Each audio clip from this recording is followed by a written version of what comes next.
السلام عليكم ورحمه الله وبركاته. اخواتي اخوتي المتتبعين، نتمنى تكونوا بخير وعلى خير. اليوم فيديو جديد نشارك معكم طريقتي في التقليه. كما كتشوفوا عندي كيلو ديال التقليه بعد ما غسلتها وقطعتها طريفات. درت طريف الحامض كما كتعرفوا، راه التقليه مزفره. كندير لها واحد شويه الماء باش نديرها غير تسلق، غير تطلع هذيك الغليه وغنطفي عليها.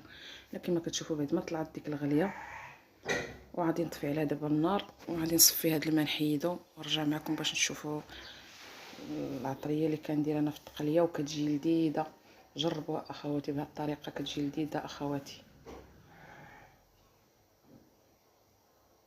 بعد ما صفيت داك الماء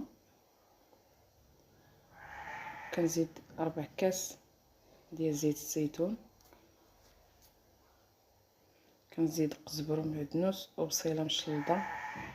كاين اللي كيدير فيها البصله، كاين اللي ما كيديرهاش. انا كنشارك معكم غير الطريقه ديالي اخواتي، جربوها بهذه الطريقه. عندي هنا 3 الفصوص ديال الثومه بعد ما حكيتهم، عندي شويه ديال البزار، الملح على حسب الذوق، الكمون، خرقوم، سكينجبير، تحميره، واللي بغى يدير الهريسه يديرها. انا ما كنديرش الهريسه على حساب ما كياكلهاش ليا ولادي اخواتي. الا كاع درتها كنديرها قليله. هذاك الطريف الحامض غنخليه حتى نزيدو هو الزيتون، وكنزيد شويه ديال الزيت الروميه كما كتشوفوا. وغندير هاد التقليه ديالي حتى كتشحر. انتم اخواتي بعد ما تشحرات جات رائعه اخواتي. كنروي بالماء الطايب وكنسد عليها حتى كطيب نص طيبه. ضروري ديروا الماء اخواتي يكون طايب باش كيساعدكم في التقليه طيب دغيا. هنا بعد ما حكيت 2 ديال المطيشات غنزيدهم وغنخليها طيب.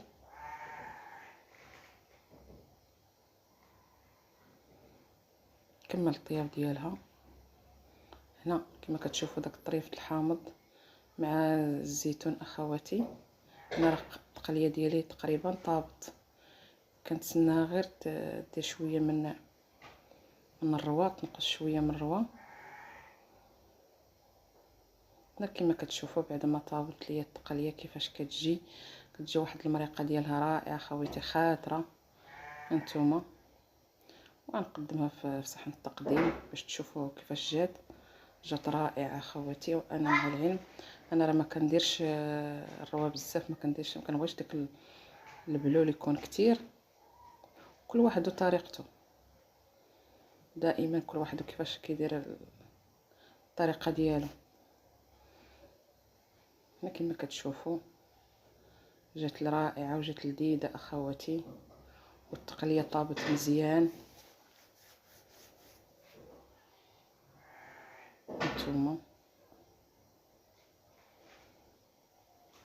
بالصحه والراحه، بالصحه والراحه اخواتي.